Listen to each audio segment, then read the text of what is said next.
Want to stop juggling spreadsheets, calendars, and a dozen apps just to run your rentals? Logify makes it easy. It's an all-in-one toolkit for hosts. Build a direct booking website, automate guest messaging, and keep all your channels in sync. Running your rental business your way has never been simpler. And for Good Morning Hospitality listeners, you can get 20% off any yearly plan with code GMH20. Just check the link in the show notes to get started today.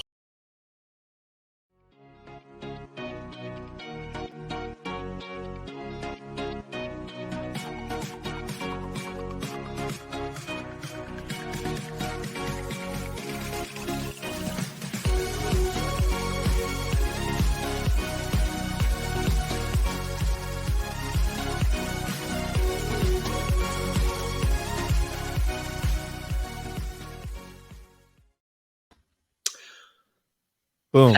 Good morning. Monday. Happy Monday. It's you and Best me. day of the week. Still got a little of the Nashville vibes going through me. Just ready to pop, lock, and drop it. Yeah, you look like you're very well rested, Will. It was a great weekend. Hey, I had a great weekend of rest. What are you talking about? I took 2 naps. Yeah, it was phenomenal. How's your week? We took a week off, so curious to hear how it all went for you. Yeah, it's been busy. As you'll see on the screen, I've started my own business with a few others, and we'll get into that more on this show. But joining the many entrepreneurs that we saw during the COVID times break off and start doing their own thing. I love it. So yeah, we'll get into it. I want to ask you some questions, but what was the big aha moment? Was it something that happened on the show that like made you want to go create, or? I mean, we've dropped hints for a while of something that I was wanting to go out and build, but at the same time, I wouldn't say it was any singular event. It was just a series of events that played out in a certain way that led me to where I am, and that is life. Certain events played out, and then you took the leap of faith. You started your own company with some other founders, and now you're ready to rock, take over the world, huh? That is very true. We're ready to go. It's been fun. I've been kind of under the radar for a few weeks, but here we are. Storied collection. We'll get into it. Dope. Well, yeah, I was gonna say, do you want to tell anybody, like for the listeners and the viewers, we have quite a few live right now. Do you want to give them a glimpse, a 30, 60-second pitch? What is Storied?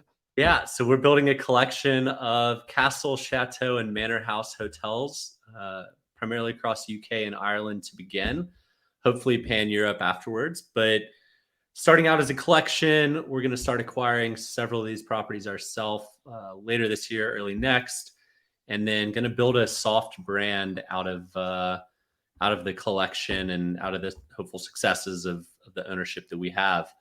So, a typical castle or manor house today can't be a Marriott because the room sizes are different. The, entryway or signage or even branding can't be part of a typical brand. So we're trying to follow the path of design hotels, which picked a super specific niche, scaled it, and then sold it off to Marriott. So Marriott, I've given you a lot of props on this show for many years. A few years from now, would love for that to be reciprocated. One day you'll be purchased by Marriott, and then you'll be working. Whose brand is it anyway? Yeah, we'll be getting into that segment pretty good. We'll just start showing all the castles every week instead. But just want to say, we've been co-hosting the show together with Ross for almost 2 years. So I just want to say I'm really, really excited for you, and really, much love going out to Storied, and excited to watch the journey unfold. Trying to follow the path of you and Ross of starting your own businesses. So, hey, founders helping founders. That's right. Founders helping founders. Awesome. Well, to jump into the next, I would say quick segment. I wish you were here at this conference that we were at last week in Nashville, put on by our boy Mike Sjogren and also Bill Faith. And so for anyone watching, I see a lot of Facebook people on right now, so I'm assuming that's some people from the conference. But really good event. Like, it was, you remember trying to get a hold of me a couple times, and I was just completely off grid.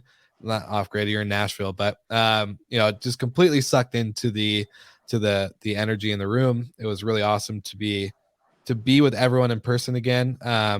We got a good congratulations also from Mads. Thanks, Madison. Woohoo!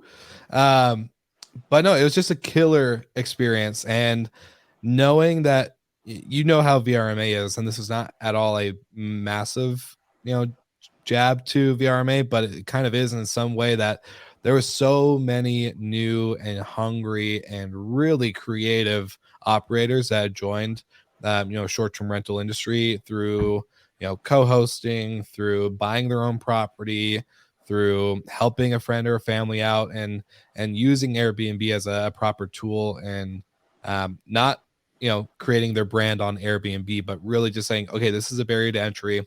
We can learn as we go. They have a passion for people, and it was just really awesome. Like, it was 1,000 people sold out, and it was very educational and connection focused. So it was just an incredible event. I think there's basically, through the past few years, it's basically become two industries. There's the traditional vacation rental, which is tied in with VRMA, and then there's the either urban or this isn't my term, but I've seen it somewhere, a rentalpreneur, a person who just kind of falls into it and it becomes their job, and then they want to pursue education and learning and how to be better at it. And they really serve two very different markets. I think it's kudos to Sjogren, big fan, obviously, guy knows his stuff and can pull a crowd. Is there 1,000 people there or something? Sold out the venue, like, at capacity. They said if anybody else shows up like trying to buy a ticket, they had to refuse entry. So it was pretty well packed. I hope he's on vacation this week. You've earned it, Mike. Yeah, no, it was really cool. And it wasn't just like the educational piece, but as like now that you're in the entrepreneurial phase of your life, I think Mike was the closing session on the first day. So like Monday we had like the opening party at night. Tuesday was like game time, 7 a.m. doors open all the way until about 5 p.m. And Mike shut it down on Tuesday. And he told me backstage or behind the scenes that he was like, I was going to really just talk shop, operations, scalability, what do you call it? System, whatever. Your systems, all the other stuff that you have in place. And his wife was like, no, you need to tell like the story of like how you kind of built this life. And so, like, we can easily get caught up in the talking shop, but he got to share a story about his son, the journey that him and his wife and his family went through, and the moment of like, this is it. I've had enough living my job, working for somebody else, running out of hours, running out of, paid time off. I want to create this life of, financial freedom for myself. And just, he went through on how he did that day by day, week by week, month by month, mentorship, all the other stuff. So it wasn't just let's talk about short-term rentals, real estate, all this other stuff. It was really like inspirational, almost like even emotional, tearjerker kind of closing of it. Oh, dude, he got me good. So I think it was really good. I think it's a path that a lot of people can relate to as well, right? Like, leaving the 9 to 5, starting your own is scary. A lot of people fail at it. A lot of people struggle, mightily. And then there's an aha moment, or there's a breakthrough. Or, the worst case scenario, you get back to a 9 to 5, right? Yeah. But Teddy Roosevelt, the man in the arena, there's something to be said about people willing to give it a shot. And, it's a good old American dream. Well, I remember my last day of work as a hotel manager was December 27th, 2019, December 28th. All as I said to myself all day long, sink or swim, sink or swim, sink or swim, sink or swim, sink or swim. And I think you just gotta like keep pushing no matter what. There is gonna be a ton of challenging times. It's gonna be shitty sometimes. I know Mike didn't have it the way he has it now right out the gate. But setting goals, doing all this other stuff, it was really inspirational. So I love the conference. I think VRMA needs to do better at being more inclusive with this type of host versus vacation rental manager type stuff. But I think, this is going to be an interesting year where we're probably going to see a meeting of the minds basically on kind of both sides. Hopefully, I would love to see that. I would prefer that we don't continue to be VRMA short-term rental hosts, whatever you want to kind of call this segment. I would really love for there's a lot we can learn from both sides, like just like we learn from hotels learn from short-term rentals, If you boil learnings down to one or two things, rapid fire, Will. What's the biggest takeaway and what's the secondary takeaway?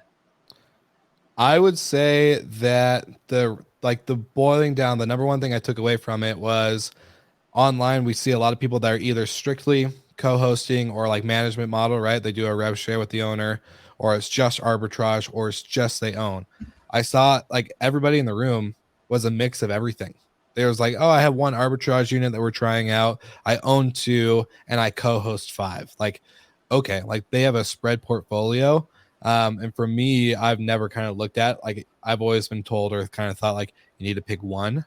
But it seems to work because they can kind of scale and manage their cash flow and their assets through different ones. So that for me was interesting because it made me kind of open up and go, maybe, for recreation stays or recreation rentals, maybe we could, diversify our portfolio a little bit through the real estate side.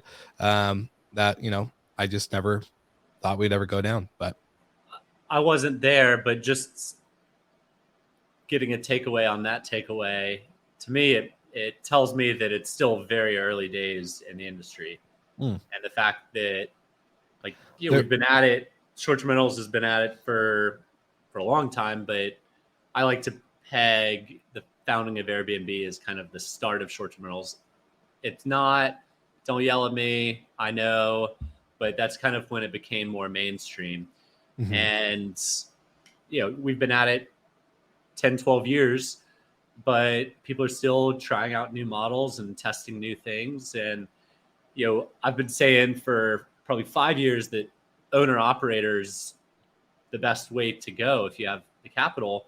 Mm-hmm. There's people that have done it, but really 2022 has been the year of institutional capital coming in and trying to buy it. So creates its own problem, but we're on to the next phase, the next iteration.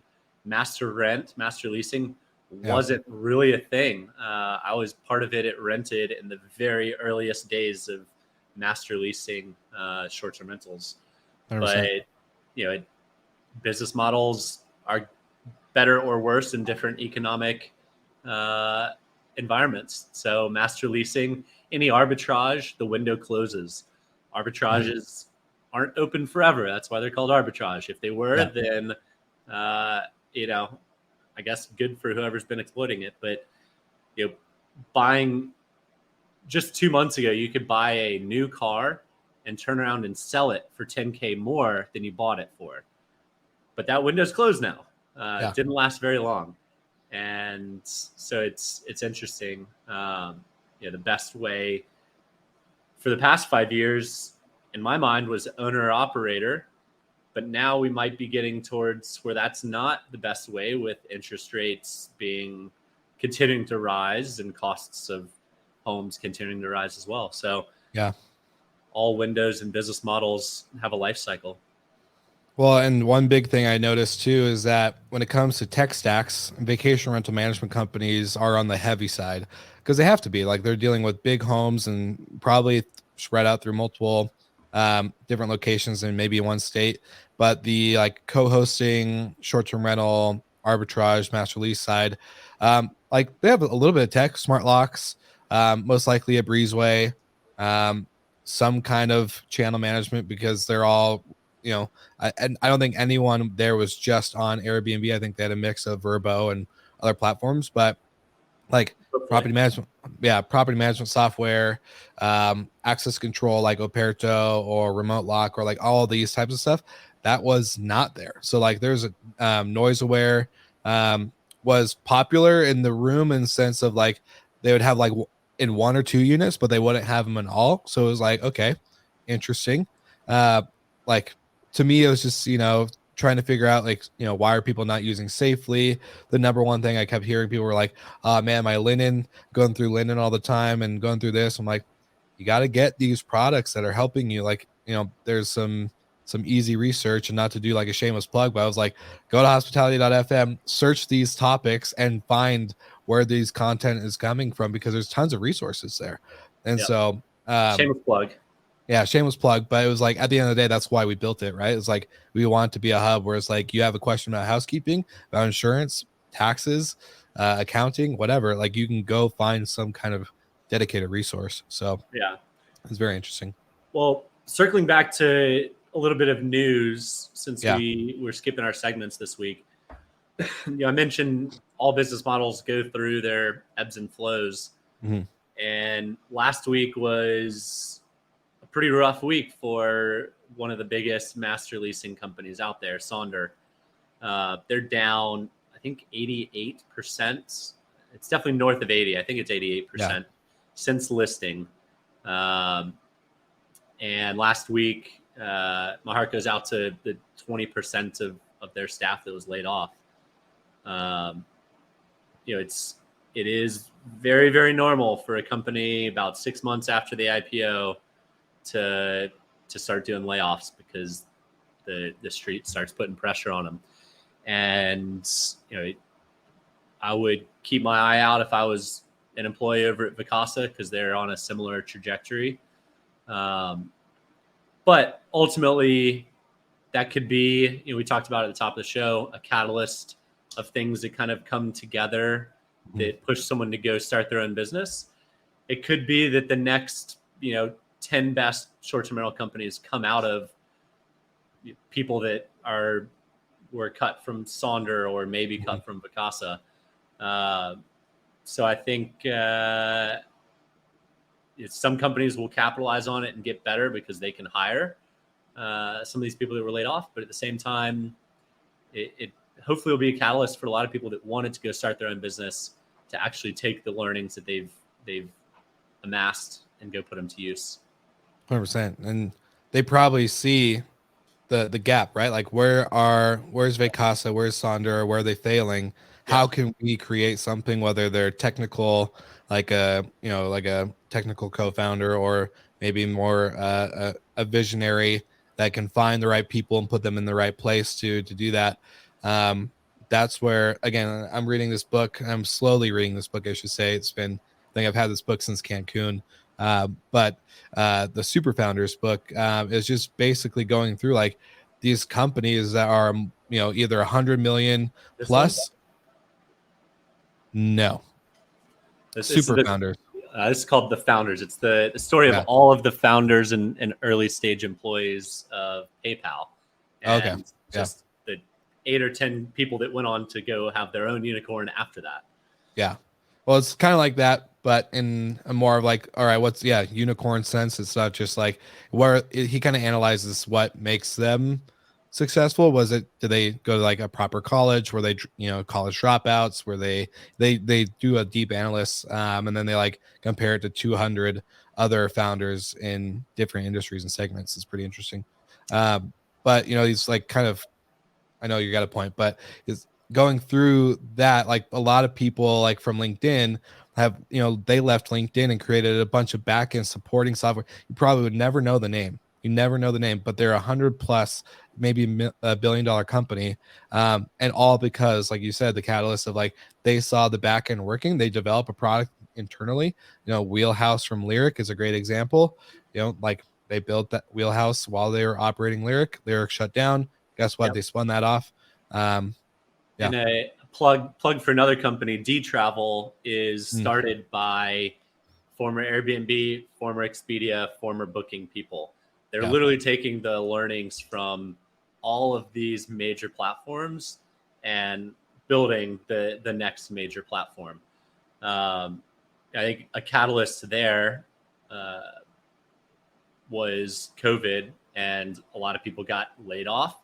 Not sure if any of the team members were part of that or not from D Travel, but they saw that there's too much power and control in the hands of the OTAs. So they're building a more decentralized platform, and it's empowering to the host and the manager. So I mean, take learnings, go start your own thing. Like, part of Storied's story is that no one's focusing on a niche that people really find fascinating. I haven't spoken to one person that said, "Oh, castles, I hate them." Like, why would I?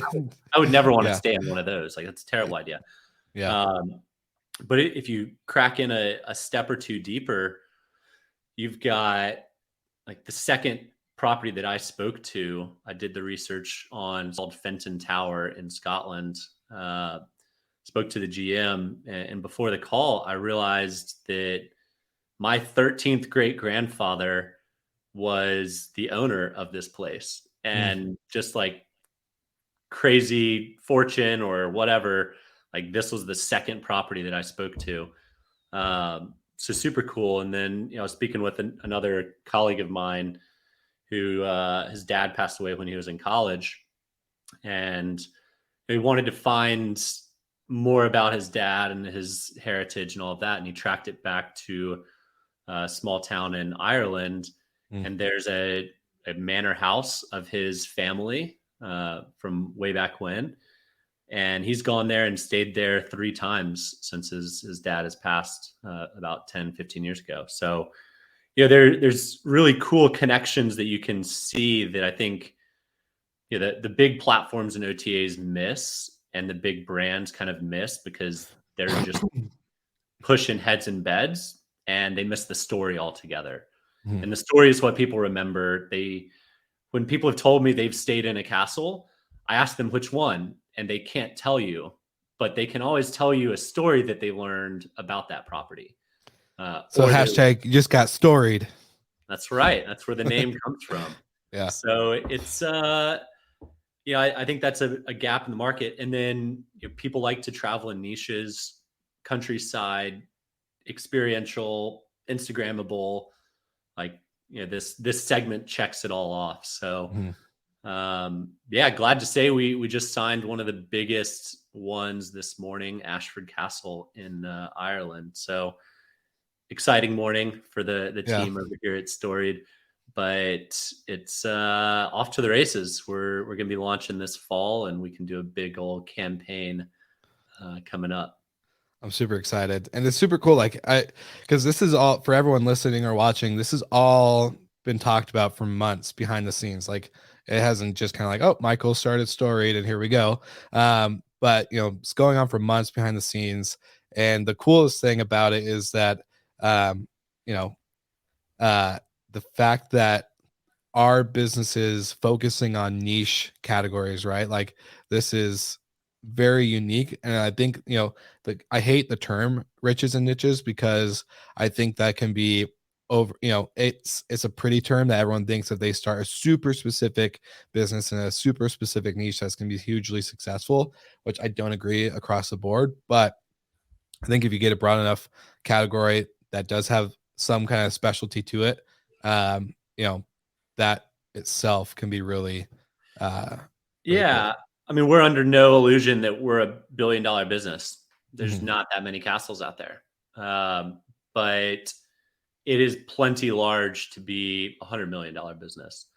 And that's just fine with us. I think a lot of people want to be the next super founder and have a unicorn, but there's nothing wrong with building a great company and being okay without taking massive rounds that put insane valuations on you that you have to live up to. And then, you just get forced into making decisions that you that aren't the right move or you don't want to make because that's what the investors are wanting. So we've raised some money to date, and they're all almost exclusively from the hospitality space. They get it. They see the niche is big enough and specific enough, but is untapped largely. So we're excited to see where this takes us, and if nothing else, it's going to be a heck of a journey to start it alongside of a couple amazing founders. But yeah, enough about that. One more big piece of news that came out. I was just gonna pull that up because I find this interesting because you talked about Design Hotels being acquired by Marriott. Well, Choice Hotels now has acquired Radisson, or is going to by the end of 2022 for $675 million. And for me, I find this very, very interesting because if we rewind 3, 4, maybe 5 months ago, Radisson was pretty, I wouldn't say bullish to the point of like Marriott or Accor or a few other of these like well-known brands. But I will say, from what I've heard in the industry, they were trying to get a bigger footprint in America, trying to become a better known brand. And this wasn't just a short-term play to be acquired within 5 months. It was a long-term play. But sometimes it's better. I mean, kudos to the Radisson team if that was the strategy, and you realize at the end of the day, it's better just to team up with someone. There's no shame in that. There's no problem no shame in it, but I just can't believe, like, in my head, Choice is going to ruin the brand. That is my call. I think Choice Hotels is going to put their crappy design logos all over the place, and then they're going to have this crappy waffle bar, and it's just going to. I think they're going to let the Radisson bars or the Radisson brand stick. They're going to let. They're buying the brand because it's a household brand. But guess what? Choice Hotels has had the same pattern of like, okay, they're Holiday Inns, they're whatever main, they're mostly a Holiday Inn company. Like, that is their known. Holiday Inn is owned. They're not owned by Choice. They're owned by HG, I believe. No. Oh wait, they are. Okay, you're right. But Choice Hotels. Okay, so yeah, you got me there. I did forget about that. Okay, whatever. I still think that Choice Hotels is going to ruin it over a certain period of time. It may not be immediately. It will be soon though, because it's just not. How would we play whose brand is it anyway without companies buying brands and keeping them? They're going to keep the brand. They're not. They're going to keep the brand, but it's not going to be a really good experience. Like, I think they're going to just ruin it. They're not. They don't know. I think that they are trying to get into categories or segments of lodging that they just really don't belong in. Like, they're not an upscale or mid-scale type brand. Choice Hotels is definitely a lower economy scale. Yeah, but you said Radisson wants to grow their footprint in the US. What if Choice wants to grow their footprint in Europe? Obviously they do. They bought Radisson. So, well, this is for the Americas. This wasn't for just the Americas. Yeah. Oh wow. Okay, yeah. I didn't miss that. Yeah. So that's why I'm like, because it is a Chinese company, I think. So I don't quote me on that. I just think from what I heard through some other people. Well, we've missed a few marks so far, so let's assume that's not accurate. Yeah, I'll double check, do a fact check.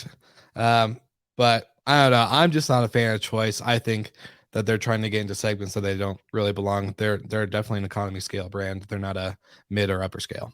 So, well, doesn't Radisson play at multiple levels though?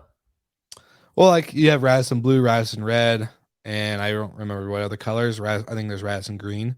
But again, all pretty similar. There's not much difference. I've stayed in probably every single one of them when I was doing my little road tour last year in 2021. Nothing special, and they're all rundown buildings. So, the buildings were nothing impressive. The beds and the bars and the lounges. Yeah, I don't think that's fair, Will. There's plenty that are in great shape, that are well taken care of, that have great owners. Like, but that's beside the point. Well, hey, let's go. Let's find a Radisson to go stay at next week, and we'll report live there and see if you can change my mind. All right. All right. That'd be good. All right. Well, we don't have a whose brand is it anyways. Again, sorry. Choice But Hotels. Choice Hotels. There you go. Got it. But good week.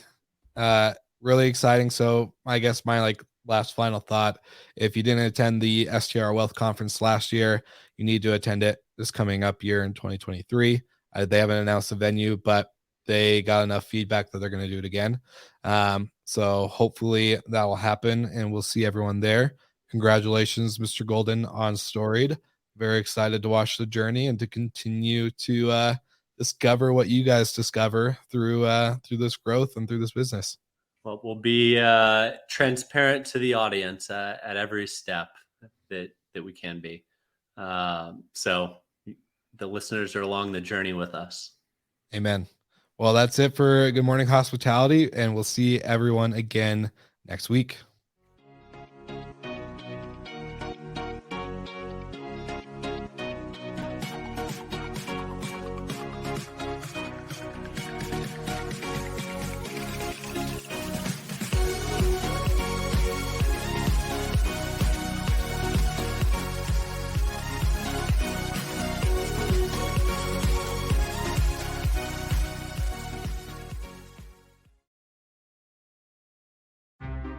Want to stop juggling spreadsheets, calendars, and a dozen apps just to run your rentals? Lodgify makes it easy. It's an all-in-one toolkit for hosts. Build a direct booking website, automate guest messaging, and keep all your channels in sync. Running your rental business your way has never been simpler. And for Good Morning Hospitality listeners, you can get 20% off any yearly plan with code GMH20. Just check the link in the show notes to get started today.